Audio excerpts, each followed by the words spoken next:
Welcome back to Strongman Personal Finance. We got to review the world famous meme stock, Tesla Incorporated, that just goes everywhere here and there for basically no reason at all.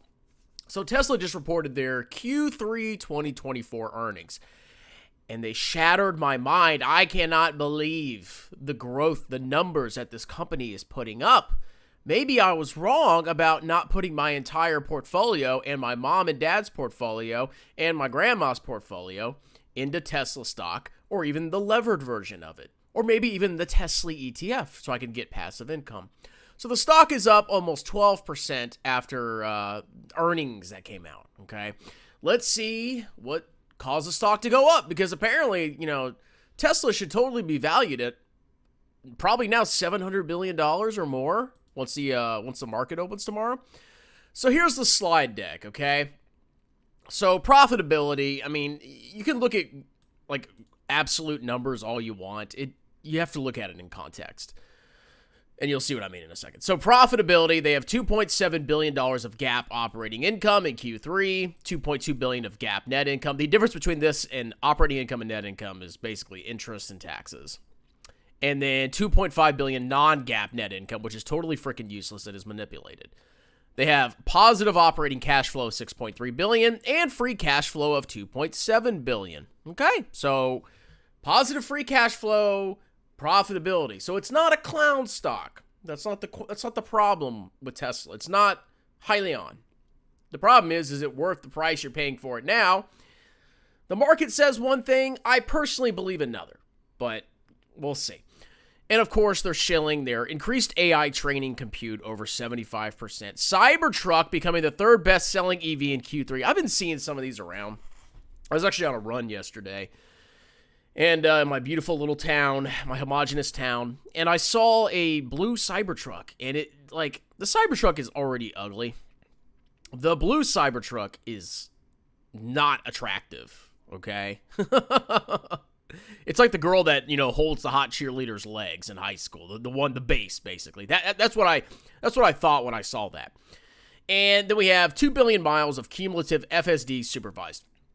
So, they're shilling, our cost of goods sold is down, blah, blah, blah. That's great, okay? So, the first thing I want to look at is year-over-year revenue growth. Now, remember, in the past, Tesla was saying, we're growing at 50%, 50, and they still say it in this report. Clowns.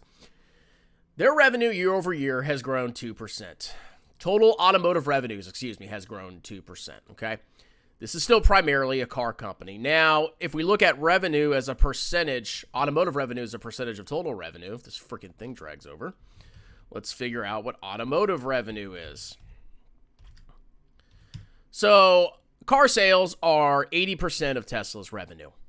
That's right, 80% of Tesla's revenue. Now, it's starting to transition a little bit because energy storage is starting to grow. It's growing faster, and services and other revenue is also growing fast. So there's other parts of the business that are growing faster, and that's why you see the total automotive revenues as a percentage of total revenue start to decline. It was usually around 85%. Now it's started to drop. Now it's at 80%. When energy storage and the other revenue is going to peak out, I have no freaking idea. But it seems like a deceleration from the prior quarter. I remember energy storage last quarter had a pretty insane year-over-year growth. But just keep that in mind. It's still 80% auto revenues. And they have GAAP gross margin of 19%. So a company that's trading at, what are they trading at? Let's look at the valuations, bro. So they had a PE of 60, a price to sales of 7, price to books of 10, price to free cash flow of 397, price to operating cash flow of 59. So you'd imagine this business would just be absolutely exploding, right? I don't get that valuation based on the revenue growth. The total revenue only grew 8%. Okay, this is not like an insane growth stock. But they did manage to grow profits faster. I suspect probably because energy storage and the other services, other revenue is more profitable. And I also read that they had like record energy credits. Wow, amazing. They dropped operating expenses. They probably fired some people. And because they had an increase of revenue, particularly an increase in more profitable segments of the business, and they cut operating expenses, their income from operations has grown 54%. Now, if we look at that over time, let's see. So 2.7. So let's go look at their operating profit on a quarterly basis. Where is it at? Here it is. Okay, so during the clowndemic, they were posting operating profits just shy of $4 billion. So if you look at the overall trends, their operating profit is starting to recover from the massive crash, but it ain't even close to where it was before. Okay, I suspect this is because of increased competition. Obviously, there's 100,000 different car companies that are all vying for the EV market, and particularly China is going to clap Tesla's cheeks, and that makes me very happy. Okay, so their operating income has grown year over year, and it's grown over the last quarter, and that's good, but it ain't where it was before, okay? But profits have grown, so I guess that's, I guess the stock deserves the multiple that it does. It basically trades like a tech company because Optimus slime and whatever. So diluted earnings per share, which is, I think, the best metric, has grown 9%. So you got diluted earnings per share. This is assuming that all securities that could dilute and generate more shares are executed. Has grown at 9%. So 8% revenue growth and 9% EPS growth. And this company is trading like, I don't know, Meta or Microsoft. Okay. So profit has like steady, nice little growth, but nothing crazy. Now, the big growth came in operating cash flow. And this is probably because of some balance sheet items. When you calculate operating cash flow, you start at net income, you add back non-cash expenses, you subtract non-cash revenues, and then you account for changes in current assets and current liabilities. Accounts payable, accounts receivable, et cetera, et cetera. So, for example, if Tesla incurred a bunch of accounts payable and the accounts payable account increased comparatively, but they didn't pay the payables, the money that was due, until the day after that the report came out, you would not see that cash flow. That would not be accounted for in the operating cash flow. So that's why it's good to look at GAAP as well, because GAAP tries to match revenues and expenses. Cash flow can kind of be all over the place. So I suspect that's probably why their free cash flow has grown massively, because their earnings per share and their revenues and everything have not grown to that extent. They didn't just magically become super cash flow positive. Okay, so why did revenue grow? Growth in vehicle deliveries, growth in vehicle. So I wonder how much vehicle deliveries grew, because automotive revenue only grew 2%. Like, that's pitiful. Pitiful that it only grew 2%. Higher FSD revenue recognition year over year for leases related to the Cybertruck. Okay, so FSD revenue is recorded when it's earned. So if a customer pays for FSD up front, it's probably spread out over the contract that FSD is provided. They can't just record all the revenue at once. Higher regulatory credit revenue. Wow. And revenue was negatively impacted by average selling price. Duh. So why do we have increased profitability? So their operating income results in a 10.8% operating margin. So if we go back and look at their operating margin, where is it? Okay, like I said, it's improved recently over the past couple of quarters, but it ain't where it was before during the clowndemic. And I suspect it probably won't get back to that because of competition. That's capitalism. We'll see. So lower cost per vehicle, growth in energy storage and services. I suspect a lot of the profits came from the credits, and from these are probably higher margin. Energy storage and service revenue is probably higher margin than than autos. Okay, growth in deliveries, blah, blah, blah, blah, blah. Okay, so let's go ahead and look at production. So vehicle production's only grown 6% year over year. But other models grew 91%. Oh my God, look at that growth, bro. But if you think about it, that's from a very small base. Okay, Q3 2024, they produced 26,000 models. Probably the stupid Cybertruck. I'm gonna go take a Cybertruck once I'm done with this video. Compared to 13,000 in Q3 of 2023. It's probably Cybertruck and whatever other stupid cars they sell. Okay. The very original cars that they haven't updated in a couple years. Deliveries, I mean, I don't see any impressive growth here. Total deliveries is up 6%. That's not what's keeping the stock up. It's hope and dreams, okay? Oh, but they grew superchargers 20%. Now, here is where I say Tesla is really having a problem. So if you look at this in the bottom right here, market share of Tesla vehicles by region. Look at the graph. What do you notice here? Market share has basically peaked in the US and Canada, and it's actually gone down a little bit, and in Europa, and it's kind of edged up in China, just a little bit, okay?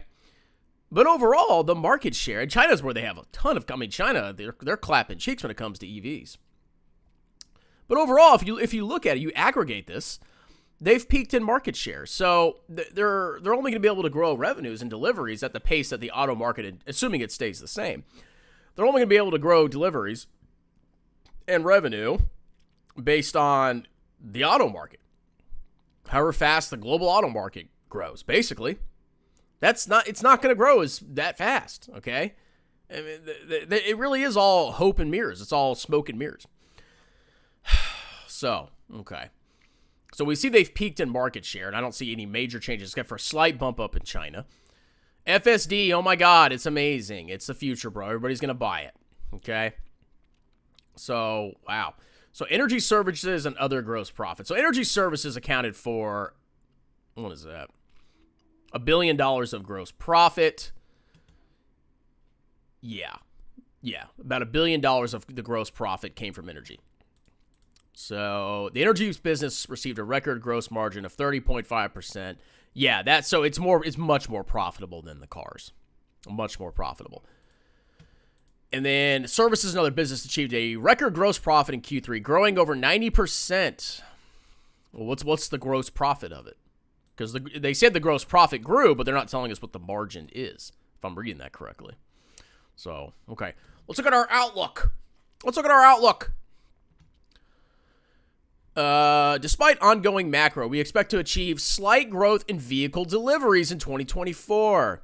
Energy storage deployments are expected to more than double year over year in 2024. So energy storage is where all the freaking growth is at this time, okay? And that's probably in no small part due to all the freaking tax credits that are being showered out from the Biden administration.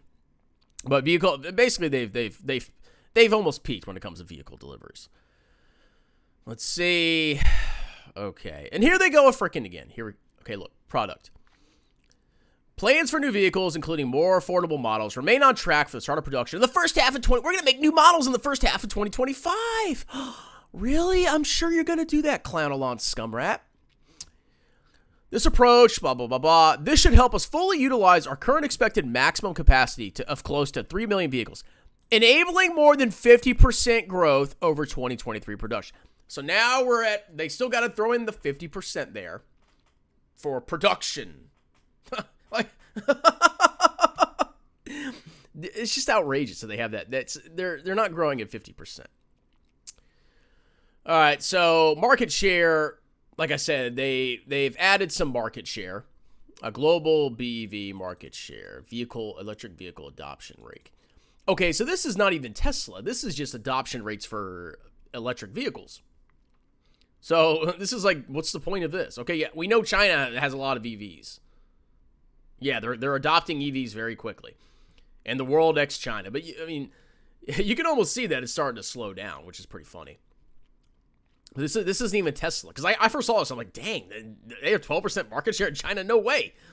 No, this is like total electric vehicles. This has nothing to do with Tesla. Tesla is just one little rat in a bunch of different companies. Okay. Oh, look at emissions for gas vehicles. Oh, look at our shiny robo taxi. Yeah, it's totally going to be everywhere. Look at our pleasure tool, our little bus. They invented a bus.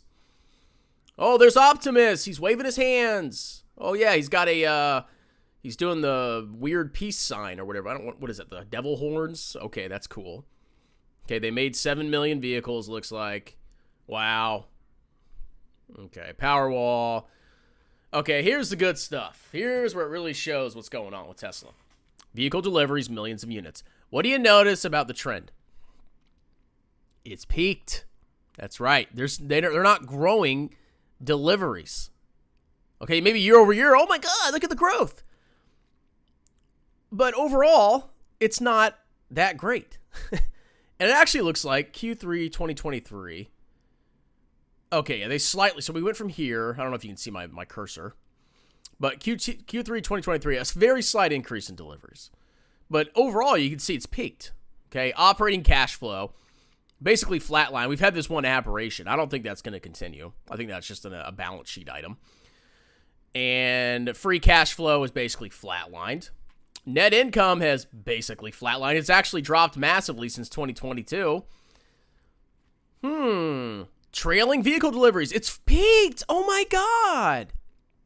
Everything seems to have completely flatlined or decreased over time. So we have the financial statements here, okay? So automotive sales were $18.8 billion, and cost of automotive sales, let's calculate the gross profit. 18,831 minus 15,743 divided by 18,831. So they had a 16% gross margin from vehicles. If you don't include regulatory credits and automotive leasing, that's not an insanely high gross margin. They were posting 30% gross margins. It's collapsed. Okay, let's look at energy. I wonder if they have the services. Let's see how profitable the services are. So service revenue was 2,790. Cost of services was 2544 divided by 279. So the services and other revenue has an 8% gross margin. And energy storage, which is still a tiny fraction of their total revenues, but it's probably the most profitable. It's so hard to I hate how they have this design. Like it's so hard to freaking use. Divided by energy storage. I hope I'm punching in the 90. It's so small, it's hard to see. And energy storage had a gross profit of 30 points. So they're by far their most profitable segment is energy storage. Everything else is basically garbage. Wow. All right, R&D. What have we done with R&D? So they've actually cut R&D. They've cut selling and admin expenses. They had a little bit of restructuring charges. So yeah, they cut R&D and they cut selling, general, and admin, which I thought they were investing hardcore into AI, bro. Unless it's going on the balance sheet. Interest income is up. Okay. Interest expense is also up. Other income and expense. Wonder what that is.